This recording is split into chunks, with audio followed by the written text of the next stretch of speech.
방금 소개받은 김종현입니다. 그 머신러닝은 그 사람의 인공지능에서 그 학습 능력을 아주 구체화한 기술입니다. 그래서 머신러닝은 크게 두 단계를 거치는데요. 먼저 그 학습 데이터와 알고리즘을 토대로 초기 모델을 만들고 학습을 시켜서 자기가 적정한 어떤 결과가 나올 때까지 그 학습을 시킵니다. 그래서 적정한 결과가 나올 때 이제 우리는 이제 실제 실행에 옮기게 됩니다. 그래서 머신러닝이 종전의 데이터 마이닝이나 다른 것보다 좀 우수하다고 생각되는 것은 저는 그 진화라고 생각을 합니다. 어떤 적정한 결과가 나오면 데이터가 쌓일수록 더욱 그 정확한 결과가 나오기 때문에 머신러닝이 아주 그 각광받는 이유가 아닐까 생각을 합니다. 그래서 트랙티카라는 그 조사기관이 작년도 그 인공지능 시장을 인더스트리별로 조사를 한 겁니다. 그 1위가 그 광고입니다, 광고. 그리고 2위가 인베스트먼트. 아까 주식 투자 얘기하셨죠. 인베스트먼트가 2위고, 3위가 미디어, 뭐 이런 식으로 이제 나가게 되는데, 여기에서 그 로봇은 뺐습니다. 그래서 그러다 보니까 그 농업, 에그리컬처보다 매니팩처링이 더 적게 나왔습니다. 로봇이 빠졌기 때문에 매니팩처링이 좀 적게 나오지 않았을까 생각을 합니다. 그래서 주요 기업은 아무래도 시장이 큰 데가 이제 B2C죠. 그러니까 음성 인식과 이미지 인식에 이제 주축을 돌리고 있고, 그래서 기업의 어떤 비즈니스 어플리케이션은 이제 시작이 아닐까 생각을 합니다. 그래서 그쪽으로 좀 많이 신경을 쓰는 것이 이제 IBM의 왓슨이고, 그 왓슨은 API 서비스를 통해서 여러 가지 기능들을 임대료 방식으로 제공을 하고 있습니다. 그래서 여러분들이 좋은 그 머신러닝 인공지능 알고리즘을 개발해서 애플리케이션을 만드시면 왓슨 API에 올려서 임대료를 같이 쉐어해서 받을 수가 있습니다. 그때 또 물론 왓슨 API를 쓰면서 애플리케이션을 올릴 수도 있겠죠. 그래서 머신러닝 알고리즘은 크게 한 5가지 정도 분류를 하는데, 이거는 뭐 서로 좀 논점이 있습니다.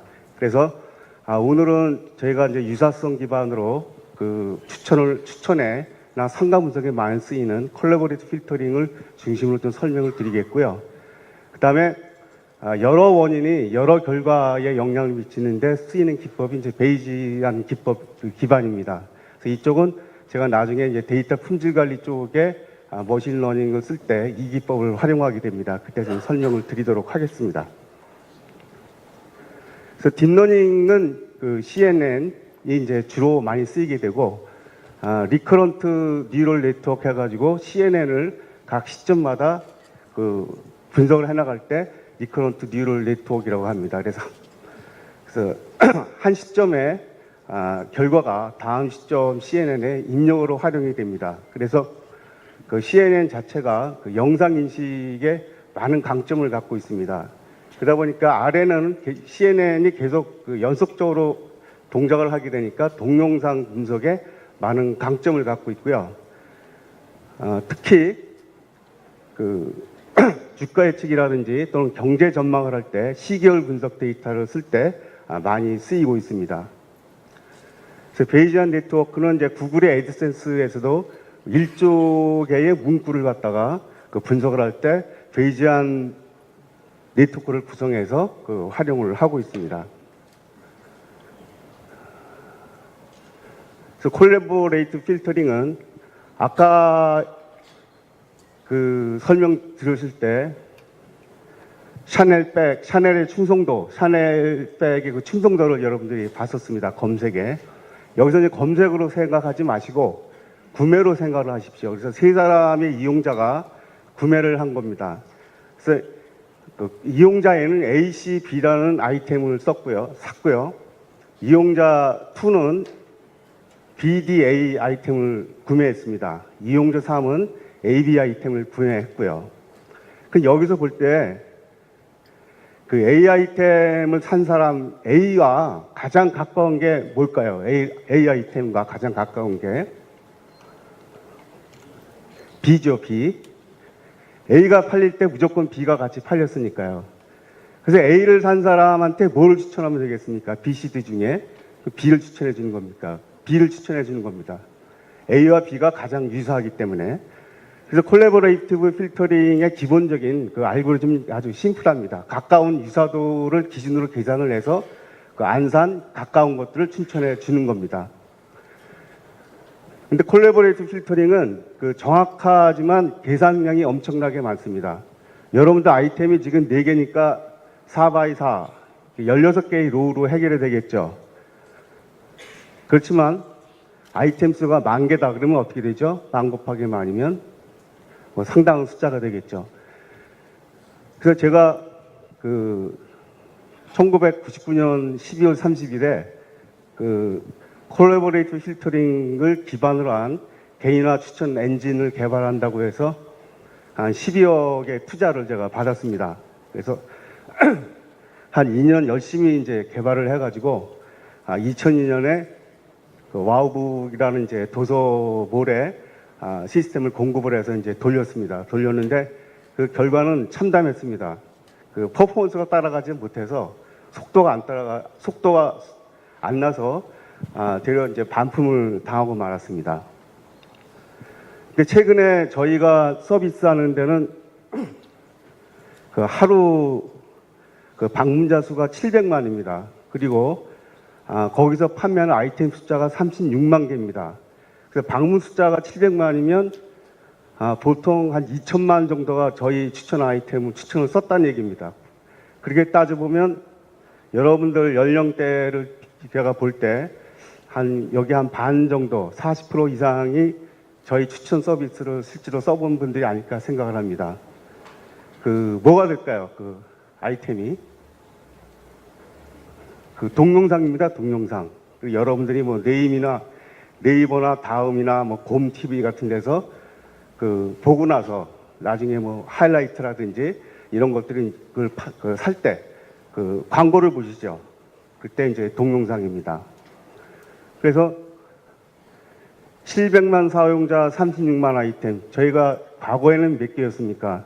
그때는 이제 하루에 10,000명의 사용자가 오고 아이템 수도 10,000개에 불과했습니다. 근데 그때는 뭐 속도가 아예 나지를 않아가지고 올라가지도 못했는데 지금은 이제 아주 빠르게 대처를 하고 있습니다. 그 원인이 지금 분석해 보니까 한 2가지 정도 됩니다. 그 첫 번째는 그 하드웨어의 발전입니다. 그 지금은 저희가 36만 개의 아이템, 36만 곱하기 36만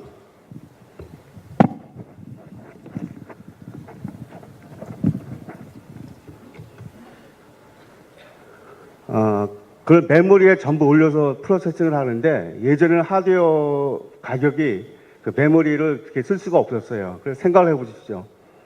그 메모리에 다 넣고 바로 계산하는 것과 디스크에 갔다가 디스크에 꺼내와서 계산하는 거의 속도 차이는 엄청날 겁니다. 그 다음에 두 번째는 지금은 저희들이 예전에는 그 유사도 측정 자체가 그 평면적으로 했습니다. 근데 지금은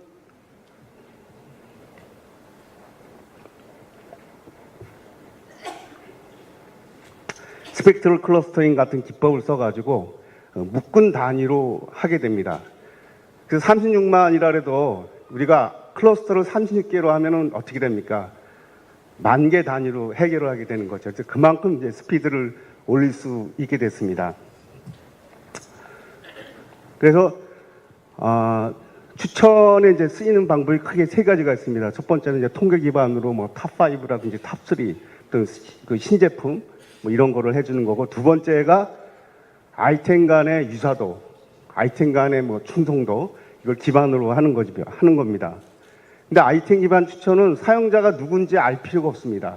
그래서 저희가 지금 서비스하는 동영상 서비스하는데도 사용자가 누군지를 모릅니다. 개인정보보호법 때문에도 그렇고, 그 다음에 그러니까 그 사용자가 모르는 가운데 우리들은 이제 아이템 기반 추천으로 이제 하고 있습니다. 그 사용자 기반 추천이 사실은 가장 그 정교한 기법인데, 일단은 그 하드웨어를 많이 소요하게 되고요. 그 다음에 개인정보 보호라는 그런 규제 때문에 지금은 그 아이템 기반 추천을 많이 활용하고 있습니다.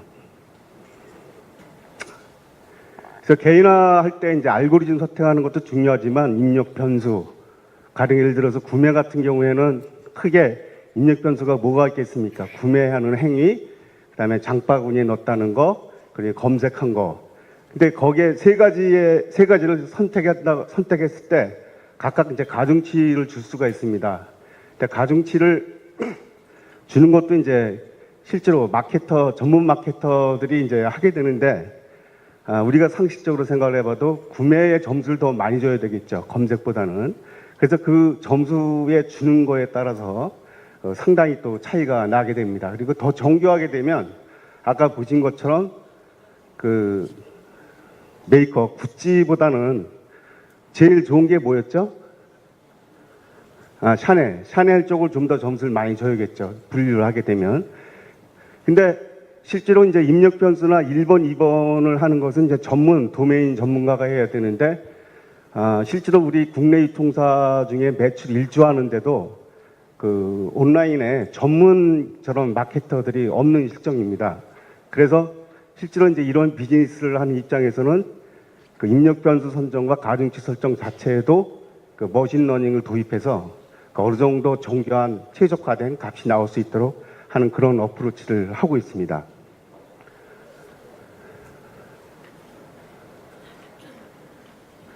그래서 상품 추천은 사실 우리 일상생활에 많이 쓰이고 있습니다. 그래서 아까 컬래버레이티브 필터링은 우리가 일상적으로 사는 뭐 문화상품 CD나 영화라든지 아니면 서적 뭐 일상 소비재에 많이 이제 활용이 되는데, 그 다음에 이제 우리가 금융상품 같은 거, 그 다음에 뭐 여행이라든지, 그리고 뭐 내구성 소비재, 뭐 부동산, 이런 것들은 가격도 높고 무엇보다도 상품 단자가 복잡합니다. 그래서 이런 것들은 간단히 그 알고리즘도 여러 가지를 써야 되고, 특히 이제 주시할 것이 그 개인별로 어떤 투자 성향이라든지 원하는 그런 것들을 이제 받아야 됩니다. 그래서 개인화 금융 큐레이션은 어떤 전 업종에 걸쳐서 많이 사용될 수 있는 그러한 모델입니다.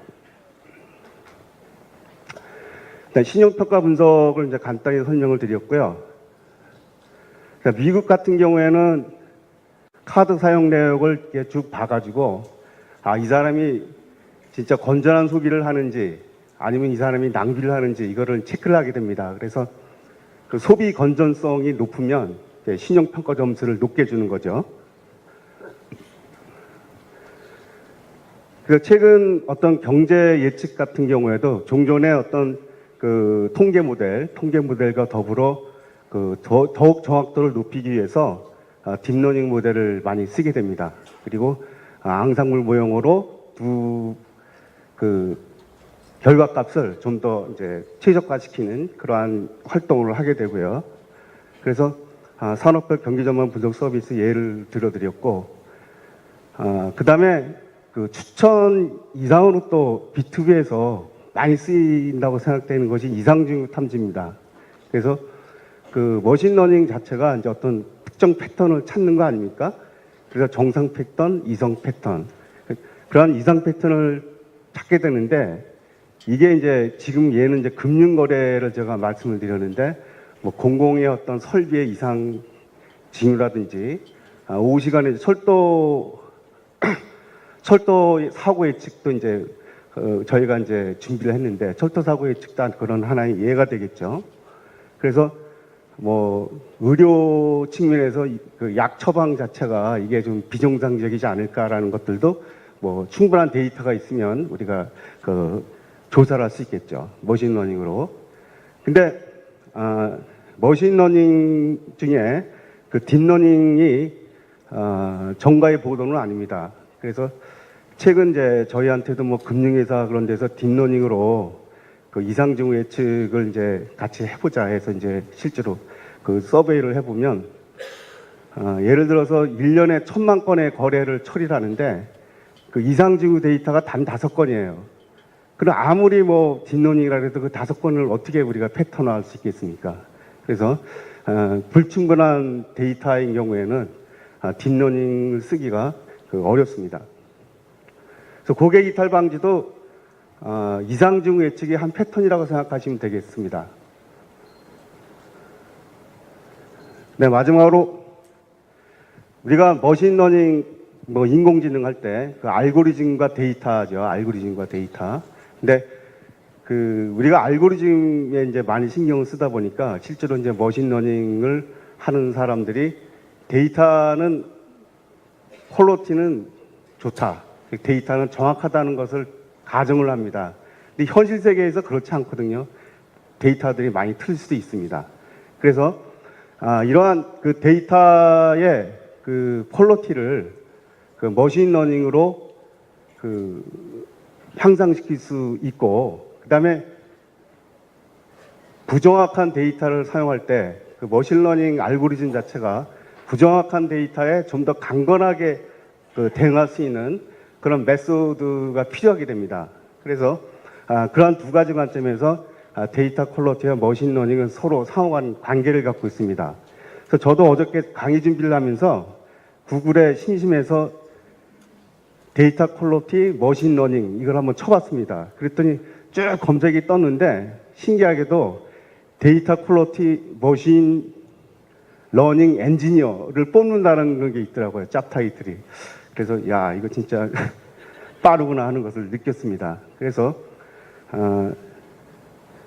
그 현실 세계의 그 많은 데이터를 놓고 우리가 데이터 퀄리티 자체를 머신러닝으로 돌릴 수 있다면 많은 그 데이터 엔지니어들의 노력들을 절감할 수 있을 겁니다. 그래서 그 데이터 엔지니어들이 어떤 추측과 경험에 의해서 해왔던 작업들을 실제 어떤 그 에비던스를 토대로 과학적인 지식의 결과를 토대로 분석 결과를 토대로 해나갈 수 있는데 많은 지원을 할 수 있으리라 생각을 합니다. 그럴 때 컬럼명은 의미기관 연관관계 분석을 할 수 있겠고요.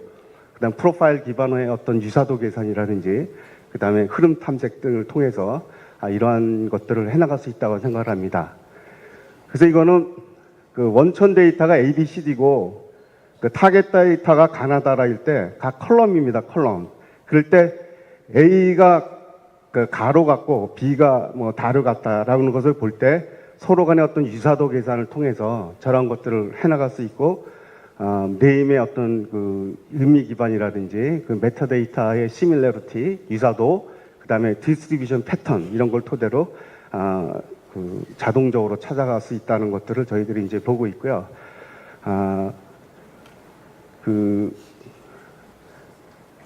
머신러닝 작업을 할 때 그 머신러닝 프로세스를 지원해주고 그럼 알고리즘 자체를 지원해주는 그러한 그 플랫폼을 간단히 예시를 한 겁니다. 그래서 이번 시간에 저는 그 머신러닝 알고리즘에 대해서 간단히 살펴봤고요. 그리고 특히 이제 산업별로 활용되는 사례를 몇 가지 설명을 드렸는데 그 중에 그 추천, 그 일상화된 추천, 컬러버리 필터링으로 지원이 되고 있겠고요. 그 다음에 아주 복잡한 상품은 그 자기의 어떤 그 요건을 내야 되겠죠. 그런 복잡한 상품에 대한 추천 방식도 설명을 드렸고, 그 다음에 또 이상징후 예측이 파퓰러하게 쓰일 수 있는 그런 구조를 또 설명을 드렸습니다. 그리고 마지막으로 데이터 퀄리티와 머신러닝의 관계에 대해서 마지막으로 설명을 드렸습니다. 고맙습니다.